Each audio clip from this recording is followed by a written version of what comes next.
What is going on, guys? DBG here, and in this video we're going to be talking about 5 major mistakes in NBA 2K21 MyTEAM that so many players make. So again, a video like this, the big reason why I'm releasing it today is because a whole lot of people got the game yesterday. And honestly, all of these things, they do stand the test of time. Like all of these right here, whether you're watching this video today on the 27th of December, whether you're watching it in February, July, all of these things are of relevance. However, I will say the first one, when you're like July, May, probably May onwards, you can completely disregard it. However, now we are going to get onto it. So thing number one, also actually, thank you guys for 222,000 subscribers. We hit our goal a few days before the end of the year. Huge thank you. But anyway, number one, spending over 200k on a player. And it's not an exact science, the 200k number. That's just my general number that I give. For example, a card that at one stage, or a card that still is over 200, I'm pretty sure, is Grant Hill. This card, Grant Hill, is pretty alright. He's alright. No, 9 half badges, which is a decent amount right now. Half showtime, half quick first step. He's got 37 golds sometimes. Sometimes he's only got 30. Well, this is a badged out one. But he doesn't come with range extender and stuff off rip. And then even guys like Kevin Durant, they're really nice. You're paying 400k for a card like this. But if you guys have been looking at the cards 2K have been releasing over the last few weeks, you got a Tatum card who's around 200k. But then you got Eddie Jones, 70k. 7 halves, only 2 half badges less. He's got range extender, whereas a Grant Hill doesn't. Almost as equally as good a card. And yeah, I'm just making the point of Eddie Jones right now, and a lot of people are going to argue, oh, but Eddie Jones is an exception. Problem is that every week we're getting better and better players. Pantheon set, 65k, Scottie Pippen. He's as good as Grant Hill. Straight up he is. Maybe even less, 50k sometimes for Scottie Pippen. He is as good a card as Grant Hill in this game. Like, he's got half clamps. He's got half quick first step. So does he have half quick first step or gold quick first step? He's half quick first step, sorry. He's also got a whole bunch of gold badges, and he can get gold range as well, and has a release that's equally as good, if not better, than Grant's. So every single week 2K are outdoing themselves. So like for me, on my main account, I bought Paul George just because I really wanted this Paul George, because I had him in 2K15. But he's just not that much better, for example, than an Eddie Jones. He's just simply not. And what's happening now is, again, the next time we get a idol set, the final idols pack, we're probably going to get a diamond card that's going to be comparable with a Grant Hill, something like that. Next time we get a flash set, we're going to get a couple of flash cards that are comparable to those elite cards in the game. And we're definitely going to get a flash glitch card that's incredible as well. So, because 2K are constantly outdoing themselves, if you have spent, say, 200k on a player, and just for example, I'm pretty sure his card was like not 200, he was like 170, 180k. They're just going to drop. They're just going to drop. Because 2K are they're in the stage right now where they're constantly outdoing themselves. So every single week, 2K are going to have to release a better and better player. Especially as soon as they release the first opening packs. Which is going to happen sooner rather than later, because obviously Galaxy Opals are not as good as they were last year, because they're 97 overalls this year. And also, as soon as this card comes out, they're going to have to start releasing Galaxy Opals. Where is it? I can't, MyTEAM Fanatic, sorry. The Dame Lillard. Like, I assume this is an Opal. And we know that as soon as the heat check cards get released, which are here, a bunch of people are going to be getting that card. So, yeah. We know that they're going to have to constantly outdo themselves, so I don't think the spending over 200k on a card is the way to go. And it's not even an exact number. If you can get away with not spending 50, 60k on a card, be my guest. But spend the minimum amount possible on cards. However, the higher price a card is, the bigger they are going to drop in price. For example, Tim Duncan was like 250k. He's now down under 100. The more a card costs when they come out, the more they are going to drop in price. Like, for example, I'm going to lose likely 100k on a Paul George who I spent 320k on. And it's only been 2 weeks. Next up is, it's a bit of a weird one. So, I'm going to say this. You have to kind of learn what are good releases, what are good SIGs. And you figure out this by trial and error.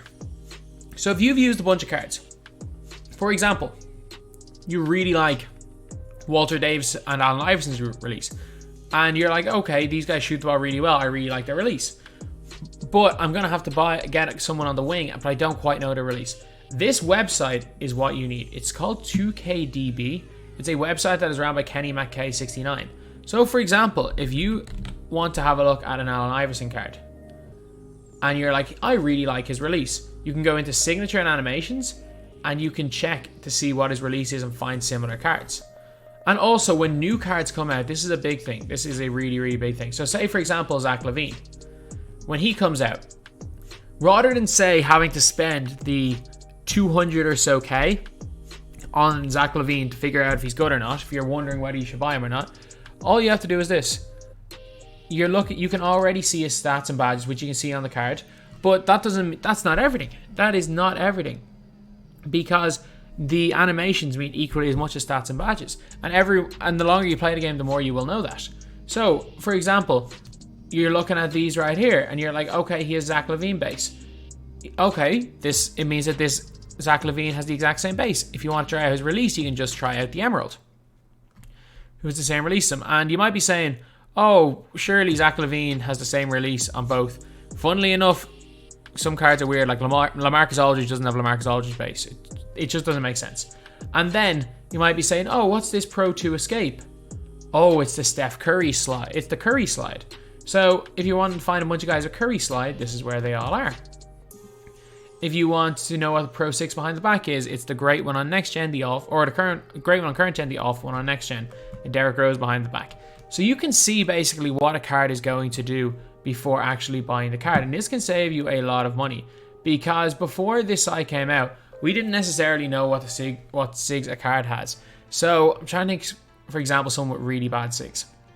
So in previous years, because this site is quite new, a lot of people would have, say, jumped on, I'm trying to think, who's got bad SIGs? A lot of people would have just looked at stats and jumped on Devin Booker. And yeah, I know he's only 60k because of the locker code he was in, but at one stage Devin Booker was like 200k.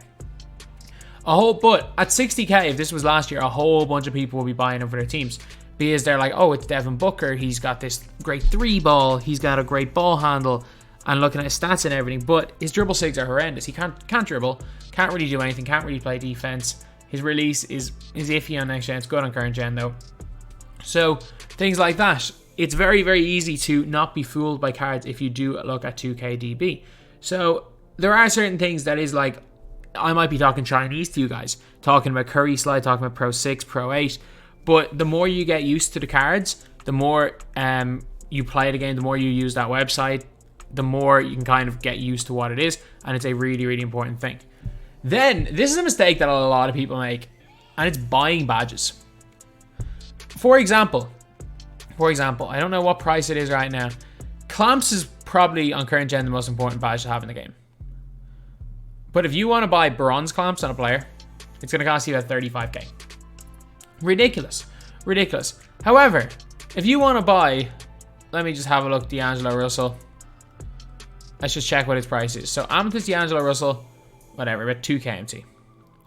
Let's stick his minimum buyout to 9k. And surely there'll be at least a bronze clamps one or a silver clamps here. Okay, I'm gonna try to look for one here. Hopefully I can find one to prove the point. There has to be. I don't know, nobody put one up with any other clamps. But for example, like, it's 35k for bronze clamps, and I can almost guarantee you, if you do search long enough, maybe there isn't one right now, which it doesn't appear like there is, which is extremely weird. But you can often find one with bronze clamps for very, very cheap. Like very, very, very, very cheap, like less than 10k.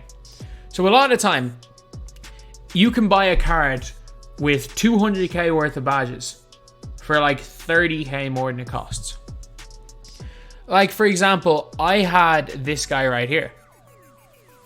Was he playoff underdog? Steven Jackson? Yeah. So this guy here, he's got no clamps, no quick first step, no range. I got one of him with clamps, quick first step, and range. And if you guys don't know, those 3 badges combined are like 250k. You get all those up to gold. Actually, no, they're at 210, 220k. That's probably more realistic. About 210, 220k to get those up to gold. I got mine for 30k. 30k. Because the card's just not worth as much. As soon as a badge is applied to a player, the badge becomes worth 1,000,000 times less. However, you can always find badged up cards. So rather than buying the badges and losing all your MT, trust me, just find badged up cards. Like, you might spend 30k extra on a card that has like 300-400k worth of badges to put on it. It's crazy. So yeah, that is pretty much it for buying badges. One thing that a lot of people do that I just think is crazy. Next, we've got locking in collections. Like, a lot of people have even done this. Just say, for example, they've locked in all the current NBA sets. You don't realize that by locking in current NBA sets, let's check what price some of these guys are. Like, you're still getting like 1,200 MT for a Shake Milton. You're getting like 4K for an Alec Burks. What's Furkan Korkmaz going for? Like, you're getting 1,500 for a Furkan Korkmaz. It probably costs for one of these teams 25k. You are paying for 300 tokens. Let's just say 25k by, let's say 20k on average. Let's just say, for example, actually no, it's going to be more. It's like 25k per team, 30 teams. That is going to be 750 tokens, I think, or say 750k. Am I right in saying that? It'll cost about 750k to lock in all these guys for 300 tokens. Yeah, 25k per team is going to be 750k. So, what can 300 tokens get you? It can get you Maurice Lucas and David Thompson, and or Maurice Lucas and JoJo White. That's what 750 tokens can get you. But, I say that's what 300 tokens can get you. But what 700k can get you is Paul George, Chris Paul. Heck, it could even get you Kobe Bryant. It could get you Kobe. It can get you Kobe and Shaq. Or it could get you an entire team, or set you up for the entire year to have a decent team. Or you could lock in all your current NBA players and get two not very good pink diamond cards. Also, even like these sets here, it's kind of understandable people locking in, say, this set here and all the others, because you got Dr. J at the time, who was exceptional. What I can never understand is, like, thankfully there were no lock-in rules for Pantheon. Guys locking in double take for a George Gervin. Like, you're locking in 200k, it's like 300 and something for Derrick Rose. You're locking in about 500, 600k maybe? What's Akeem going for? 60k. Yeah, you're locking in 600k for a card, for a pretty good pink diamond card. And maybe a D-Rose that you'll use. So I just do not advise ever locking in sets. I think it is the quickest way to lose MT. And it is, unless, like, if you're in May, June, July, fair enough, you're getting like this 99 GO card. Other than that, there really is no point. Then we got a weird one here. And it's not typing in locker codes. You might be wondering, like, what's up with that? But I'm telling you, every single weekend when they release packs, we see packs from Josh. We see packs from JD Crossover, Carlos Story, Henry, Poor Boy Sin. At least the 4 of those guys are giving out free locker codes to everybody, as well as potentially other people. But at the same time, 2K give out a locker code for basically one of the, like, the packs that you get. So one of these, like, Pantheon packs, every time it's released, 2K will give a code. They give out the Season 3 codes themselves. They gave out a Retro Pack code, I'm pretty sure. So we have so many good codes every single week. Like, you are getting worth of VC, probably 70, 80k worth of VC, or 70 or 80k VC worth of packs every single week. And if you just keep opening locker codes, I'm telling you right now, you do not need to buy any VC, buy any packs. If you play the game and are consistent with the daily gifts, opening locker codes, and play a little bit of like TTO, TT offline, and work up your MT, you will have more than enough MT to survive the year. Trust me, you will have more than enough MT. As well as that, the like Christmas code and stuff. Like, most people are making at least 75, 80k off the Christmas code, and that's putting them in great shape for the rest of the year. So that is just something. And if you guys are wondering how to find locker codes, there is a locker code app, which I will leave at the top of the description. It is the easiest way to be up to date with locker codes. You get notifications every single time there's a new one. There is like different sections for ones that are currently available, ones that have currently expired, and stuff like that. So really interesting. Oh, not really interesting. Really advise you guys to download the app and type in every single code, because you just never know. Like, I know guys that have just started playing my team, and in their codes they ended up getting Pink Diamond Giannis, and that 200k sets them up for the rest of the year. So the free packs, I think last year I pulled like 4 or 5 Galaxy Opals in them at the end of the year. I think I pulled an Opal Allen Iverson. I pulled Opal Dwayne Wade. Guys like that were going for like 30, 40k minimum at the time. And that sets you up in a good way. Like, if you got 7 or 8 of these a weekend, and even if you get one good thing, you're making maybe 30k free MT every single week, which you can't complain about. So yeah, that is pretty much it. So mistakes that people make: spending over a certain amount. I'm just going to say 200k, just spending too much on certain cards because they depreciate in value very quickly, especially this time of year when 2K are constantly outdoing themselves. Not using 2KDB. Trust me, learn what that app is, learn about the SIGs. You will learn so much about the game because of that, and it will help you out so much. Another thing, obviously, buying badges. As soon as you buy a badge and apply it to a card, the badge itself depreciates 75%. If you put a 10k badge on a card, the card might go up in price by 2,000 MT.